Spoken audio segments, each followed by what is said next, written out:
Hey everybody, it's Mr. Hoin. Hope everybody's doing well. It's time to start learning about the perspectives on race class, and specifically we're going to be learning about race first using this PowerPoint presentation.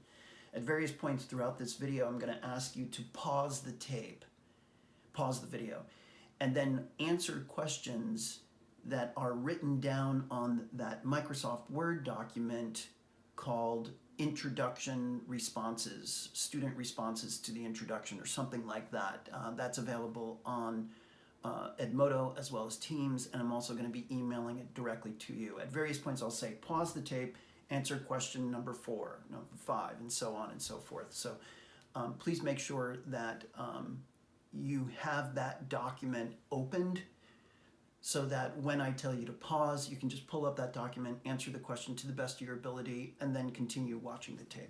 All right, so let's begin. The first thing I'm going to ask you to do is to write a response to question number 1.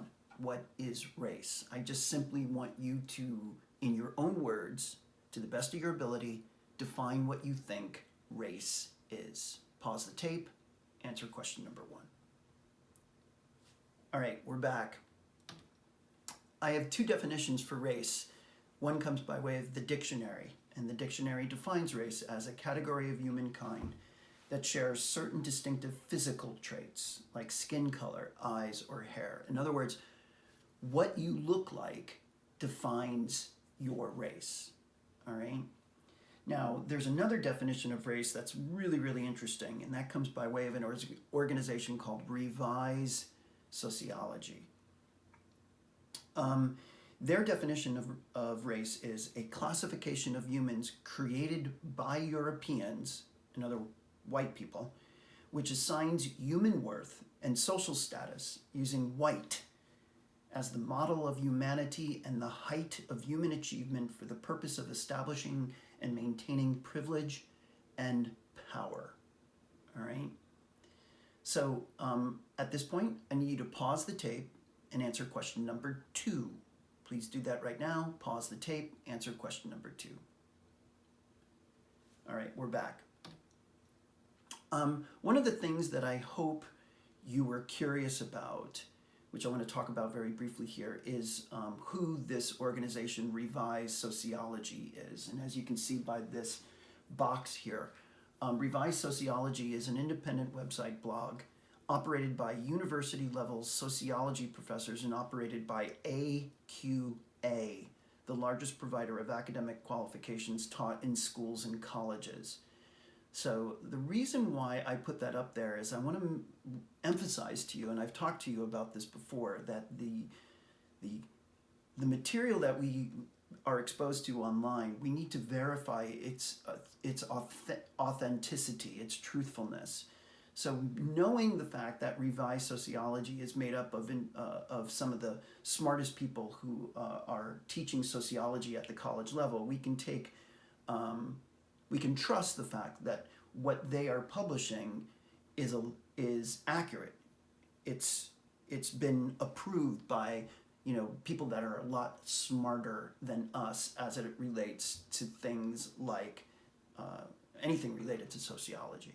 All right. Let's keep going. I need you to pause the tape and answer question number 3. Identify as many races as you can. Pause the tape and just list as many races as you possibly know on question 3. Please do that now. All right, we're back. Before we go much further, because we are a science-based school, I think it's really important to understand that there is no scientific basis for classifying people by race. And I'm going to prove this to you in the coming weeks. This is a concept that is often referred to as race being a social construct, that since science hasn't proved that there is such a thing as race, it's society that has constructed this idea of race. And I know that sounds a little complicated now, but we'll get to it in the coming weeks.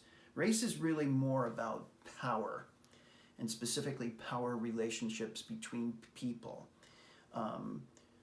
I believe that race is about putting other people into groups in order to dominate, exploit, or separate them.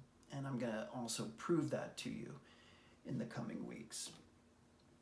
I saw this quote once in a book, and I wanted to emphasize it to you. Race makes power visible by assigning it to physical bodies. In other words, because of the way we appear, our physical appearance projects the race that we're from, that makes race visible. You know, if you're blind, it's hard to distinguish or judge other people because there is no visual baseline for that. I mean, obviously you can use accents to listen to whether or not someone may be of some sort of racial or ethnic group. But I thought this quote was pretty truthful. All right, it's time again to pause the tape, and I need you to answer question number 4 on your worksheet. What's the difference between race and ethnicity? What do you think is the difference? What is, in your personal opinion, the difference between what race is and what ethnicity is? Please pause the tape now. All right, we're back. We've already learned that race is based on physical appearance, skin color, eyes, and hair. But ethnicity is based on nationality, your ancestry, who your parents and your grandparents were, and the culture from which you have been descended from, all right, your cultural behavior. This is a fascinating map about various ethnic groups in the world at the turn of the century, around 1900. This is really what the predominant ethnic makeup was of planet Earth. And as you can see in North America, it is predominantly European, as, no surprise, Europe is. No surprise, Africa is predominantly black. It's a fascinating sort of makeup.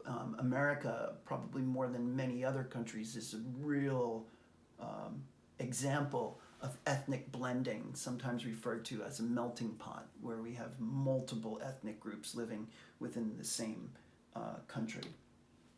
A couple of things also to keep in mind as we move forward here. You can only have one race. When you're born, you only have one physical appearance, but you can have multiple ethnicities. All right, and I know that sounds a little confusing now, but I think people that are Hispanic can really relate to this, is that many Hispanic people see themselves as white, but they're as a white race, but their ethnicity is Hispanic. All right, so we'll get into this in the coming weeks. Bigotry is the intolerance of other people or their ideas. Bigotry is the intolerance of people or their ideas. Prejudice and discrimination occurs in both groups, racial and ethnic groups. Public policy, private institutional and communal actions have historically created inequalities based on race, ethnicity, and gender. And again, we'll see these in the coming weeks and months. I want to get into the U.S. Census now and make sure you understand everything that you know about the U.S. Census. 2020 is, in fact, a census year. The census provides current facts and figures about America's people, places, and economy. By way of the Constitution, a census is taken every 10 years to every citizen and non-citizen living in the United States. Census data helps allocate over $400 billion in federal funds every year and helps communities and businesses make informed business decisions for the business or the community. Data includes information on race, ethnicity, income, education, employment, housing, health, and a whole bunch of other categories. It really breaks down America in very specific categories. This is an interesting slide, and it's language that's taken directly from the census website. There are only 5 options on the U.S. Census to select for race.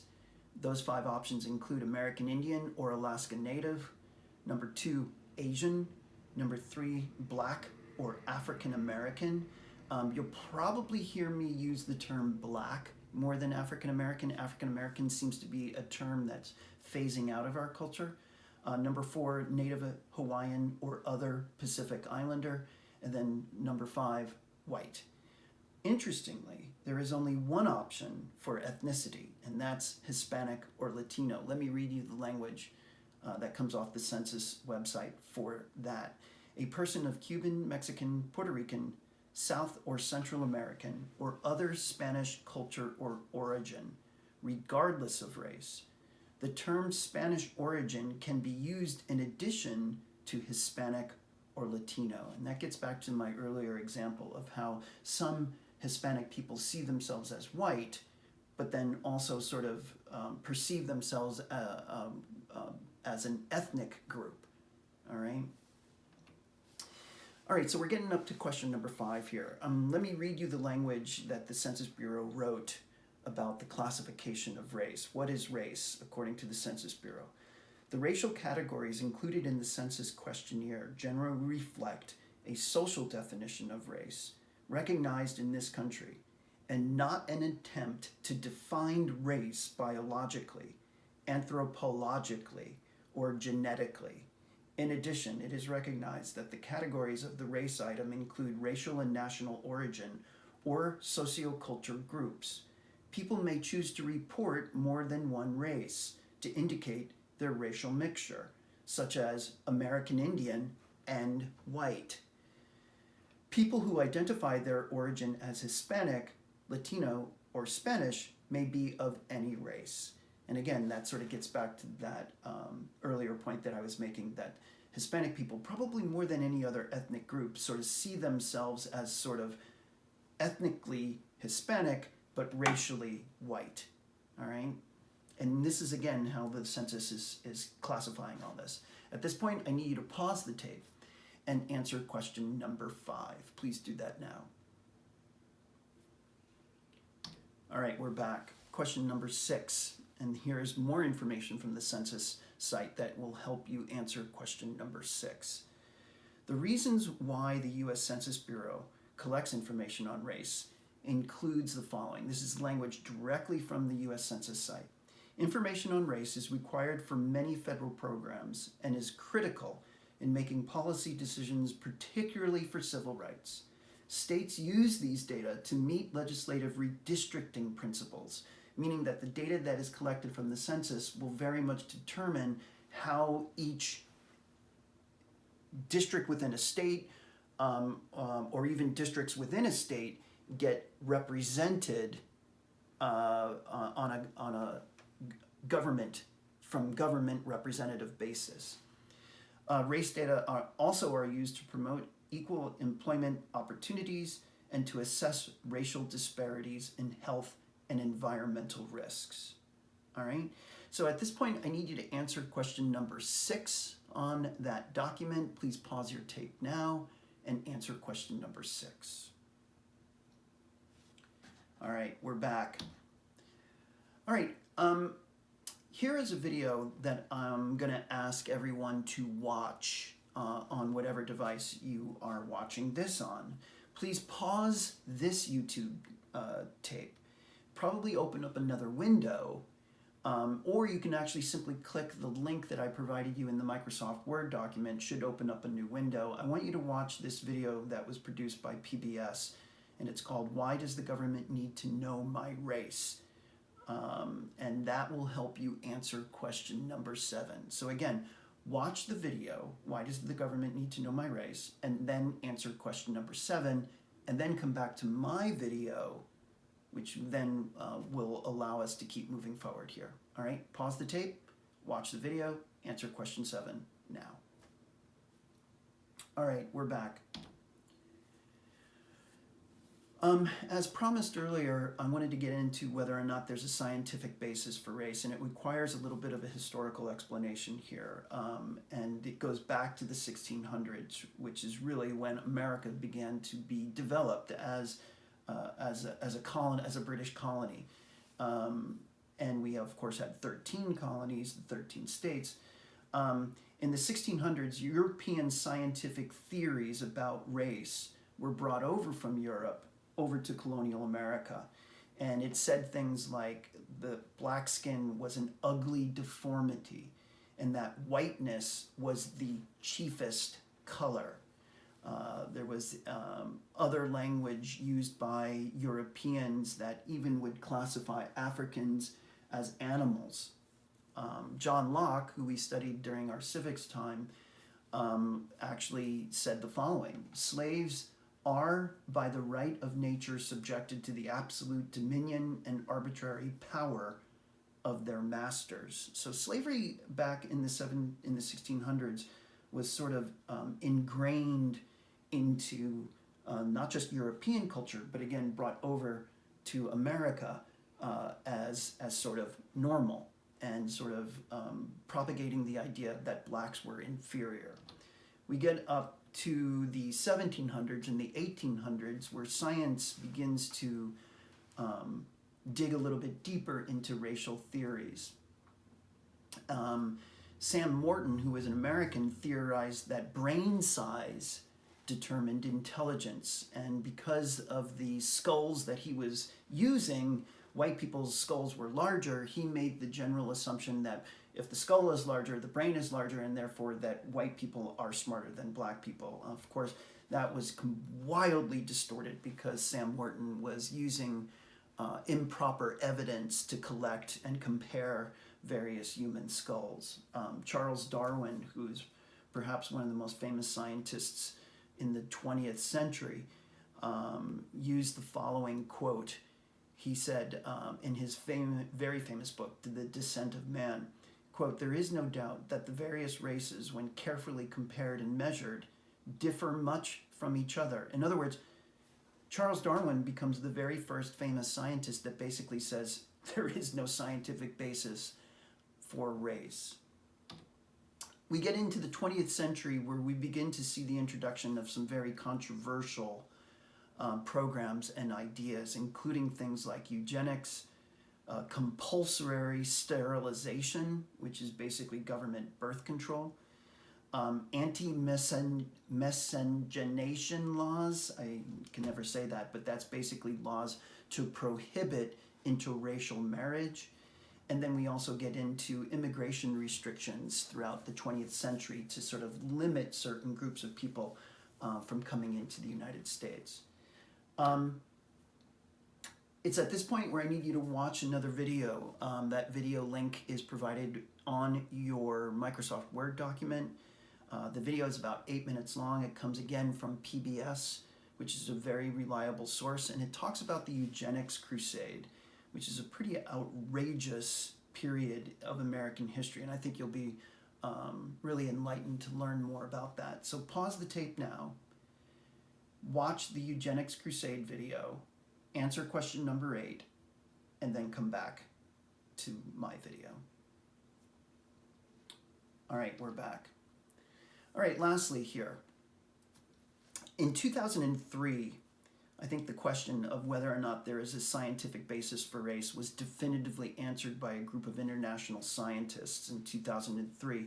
They completed the first mapping of what is known as the human genome. This is all the DNA that makes us. You all know, hopefully by now, what DNA is.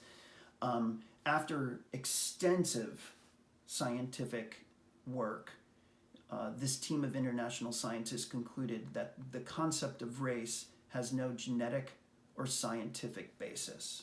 All right, so that's sort of the definitive line on that. We're going to end this video with question number 9. It's going to ask you to answer 2 questions as part of number 9. Please, I hope you enjoyed this tape. I'm going to begin another tape which will answer questions 10 through, I think, 17. And then there will be one more video after that. That's it.